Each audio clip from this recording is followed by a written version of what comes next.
ଦେଖନ୍ତୁ ଏଠି ପାଇପ ବସେଇଲା ଆଜି ଆମର ଅଛି।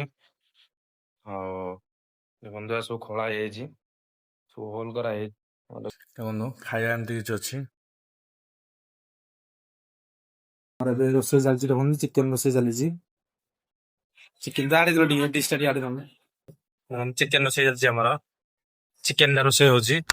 ତ ଭାଇମାନେ ଜୟ ଜଗନ୍ନାଥ, ସ୍ୱାଗତ କରୁଛୁ ପୁଣି ଗୋଟେ ମୋର ନୂଆ ଭିଡ଼ିଓକୁ। ଆଶା କରୁଛି ଆପଣ ସମସ୍ତେ ବହୁତ ଭଲ ଥିବେ। ଏଠି ପୁଣି ଆମର କାମ ଚାଲିଛି, ଆଉ ଏମିତି କିଛି କାମ ଚାଲିଛି ଦେଖନ୍ତୁ ଆପଣମାନେ।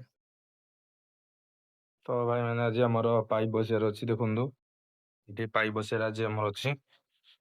ଆଉ ଦେଖନ୍ତୁ ଏହା ସବୁ ଖୋଳା ହେଇଯାଇଛି, ସବୁ ହୋଲ କରାହେଇଛି। ସବୁ ଆମ ପାଇପ ବସିବାର ଅଛି।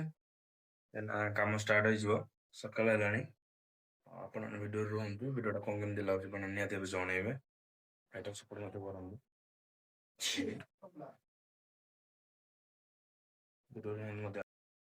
ଏବେ ସେମାନେ ଷ୍ଟାଫ ରୁମ୍ ଗୋଟେ ଅଛନ୍ତି, ଜିନିଷ ପତ୍ର ଆହୁରି ଅଣା ହେଉଛି, ସେପଟେ ଅଛନ୍ତି।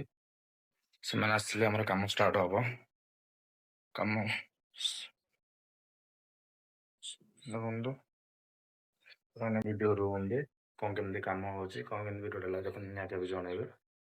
ତ ଭାଇମାନେ କାମ ସାରିକି ଆମେ ଆସିଥିଲୁ ଏଇ ଖାଇବାକୁ। ଦେଖନ୍ତୁ ଖାଇବା ଏମିତି କିଛି ଅଛି। ଖାଇସାରିକି ଆପଣଙ୍କ ସହିତ କଥା ଅଛି। ମାନେ ଫାଇନାଲି କାମ ସାରିକି ଗାଧା ସାରିକି ଆମେ ଆସିଥିଲୁ ଏଇ ରୁମକୁ। ଆଉ ଆମର ଏବେ ରୋଷେଇ ଚାଲିଛି, ଦେଖନ୍ତୁ ଚିକେନ ରୋଷେଇ ଚାଲିଛି। ଚିକେନ ତ ଆଡେ ଟିକେ ଡିଶଟା ଟିକେ ଆଡେ ତମେ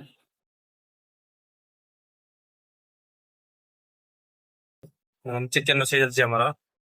ଚିକେନ ଟା ରୋଷେଇ ହଉଛି। ଆଉ